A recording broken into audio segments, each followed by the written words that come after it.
जी हमने पढ़ी थी चिट्ठी के हमारे आई थी फलाने गांव से कि बब्बा को नरकवास होगा, काट दे हमारी बात जी में दम हो जाओ खड़े अपनी जगह पे, काश को लिखवाता ही नहीं है। ब्रह्मा और विष्णु ने भगवान शंकर से कहा कि दादा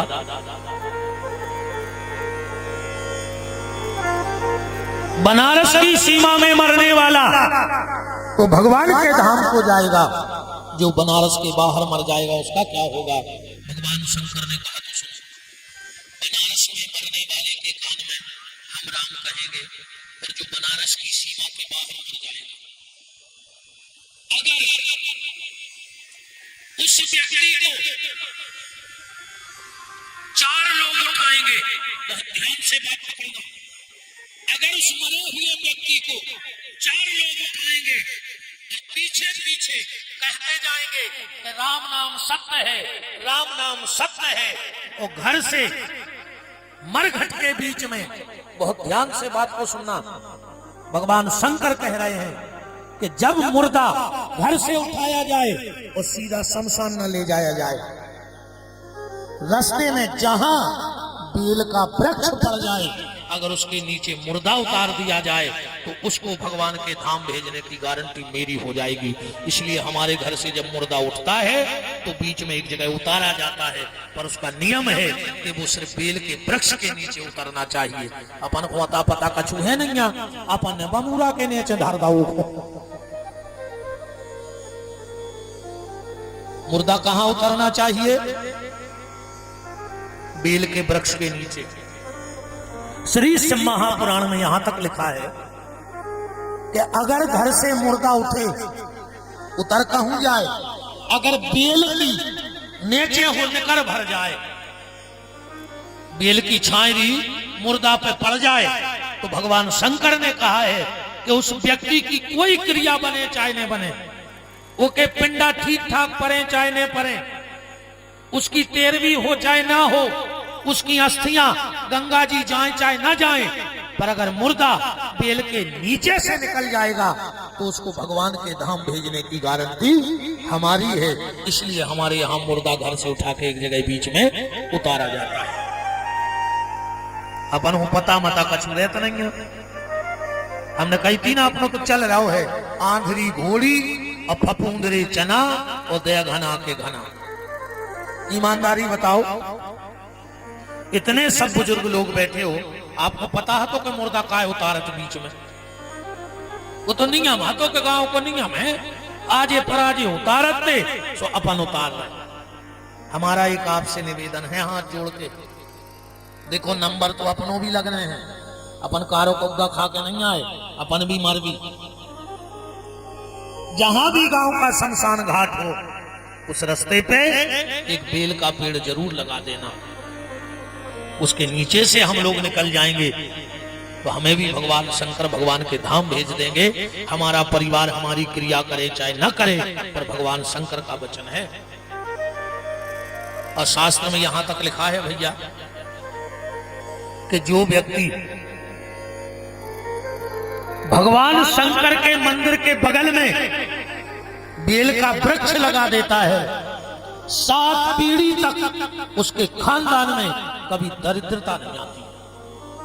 तो भगवान शंकर के बगल में बेल लगा देता है। जो भगवान शंकर के मंदिर के बगल में समी का पेड़ लगा देता है, उसकी 7 पीढ़ी तक एक्सीडेंट में उस कुल में मौत नहीं होती है। ये समी के पेड़ का महत्व है। पर अब जो ध्यान राखियो कि कौन तरफ लगाना, शंकर जी के दाहिने तरफ समी लगाने के बेल लगाने, उल्टो लग गया तो और गड़बड़ हो जाए। अब बताएं कि नहीं बताएं?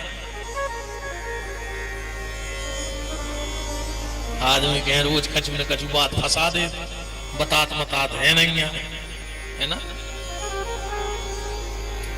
भगवान शंकर के मूर्ति जहां बैठी हो, उसके बाएं तरफ बेल का पेड़ लगाना चाहिए और दाहिनी तरफ समी को पेड़ लगाओ चाहिए शंकर जी के। शंकर जी के दाहिने हाथ पे समी और डेरे हाथ पे बेल को पेड़। ऐसा लिखा है पुराण में कि अगर तुमने बेल को पेड़ों लगा दो शंकर जी के मंदिर में, तुम बिल्कुल बेल पत्री ने चढ़ाइयो, उस बेल के पेड़ से जो भी बेल पत्र तोड़ के भगवान शंकर को चढ़ाएगा उसका आधा फल तुम्हें मिलेगा। तुम्हारे घर में कभी निर्धनता नहीं आएगी। बेल को पेड़ो जानत कहां से भाव, कैसे हूं वो जो पेड़ो। हम कथा में नहीं जा रहे, तन्नक में सुन ले, ज्यादा विस्तार में नहीं, जैसे पुराण की कथा आए, हमें भागवत कहने हैं।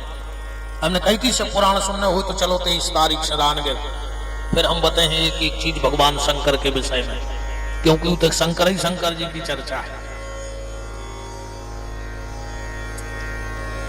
जल्दी जल्दी में सुन ले। एक बार महालक्ष्मी ने संकल्प लो कि भगवान शंकर को 108 फल चढ़ाने हैं और जाके बैकुंठ में बैठ गई पूजा करवे। सबसे कह दई कि को भीतर नया है, भगवान शंकर की माया शंकर जाने। 107 फल बचे, एक फल गोल हुआ। लक्ष्मी जी घबरा गई कि अब क्या करें, उठ सकत नहीं है पूजा में। माता लक्ष्मी ने उठाई खड्ग और अपना स्तन काट के भगवान शंकर की पिंडी पे चढ़ा दो। भगवान शंकर प्रकट हो गए और वो स्तन ले जाके कैलाश में मट्टी में धर दो। वही महालक्ष्मी के स्तन से बेल के वृक्ष की उत्पत्ति भई है। ऐसो आए बेल के पेड़े को जन्म। श्री सूत्र में लिखो है, पढ़ लियो। श्री सूत्र है, 16 मंत्रों में लिखो है, श्री शते लक्ष्मी स्वप्न्याम बहु रात्रे पार्श्वे नक्षत्राणि रूपमस्विनौ व्याप्तम मयस्न निखाणा मम्मय खाणा सर्वलोकम मय खाणो। शुरू ऐसे हैं, हिरण्यवर्णाम हरिणीम चंद्राम हिरण्यमयीम लक्ष्मी जात वेदो महावहताम आवाह जात वेदो लक्ष्मी मनपगामिनी यस्यम हिरण्यम बिंदियम गामस्वम पुरुषानामस्य पूर्वामृत मध्याम हस्तनाद प्रमोदिनी श्रियम देवी मुफै लंबो है। अब तुमने पढ़त रज्जो, गली हम बता जा रहे हैं, तुमने जज्जो। ऐसे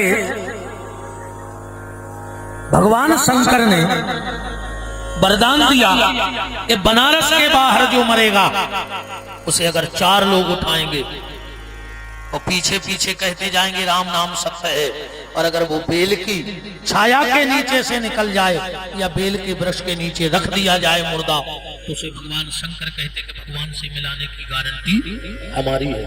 पार्वती जी ने कहा नहीं भोलेनाथ, गड़बड़ हो गई। बोले का? बोले फिर का अंतर रह जाए बनारस में और दुनिया में। चाहे जे को 4 आदमी उठे बेल के नीचे रख दे राम राम सत्य है के, तो बनारस और सभी एक होगा। हमें कुछ अलग वरदान दो। भगवान शंकर ने कहा जाओ देवी, तुम्हें एक वरदान अलग से देते हैं, ये किसी दुनिया में नहीं होगा जो बनारस में होगा। बोले क्या? बोले बनारस में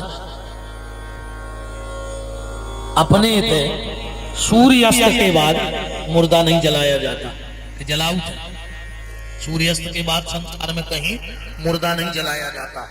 पर बनारस में मणिकर्णिका घाट पे 24 घंटे मुर्दा जलते हैं। वहां शाम का कोई महत्व नहीं है, शाम को भी लाशें जलत हैं। भगवान शंकर ने कहा था देवी तुम्हें एक अलग से वरदान है कि बनारस में 24 घंटे मुर्दा जलेगा और बनारस के बाहर सूर्यास्त के बाद अगर दाग दे दिया जाएगा तो उस व्यक्ति की कभी गति बन ही नहीं सकती। ये वरदान अलग से बनारस में माता पार्वती को दिया गया। बोलो वृंदावन बिहारी लाल की।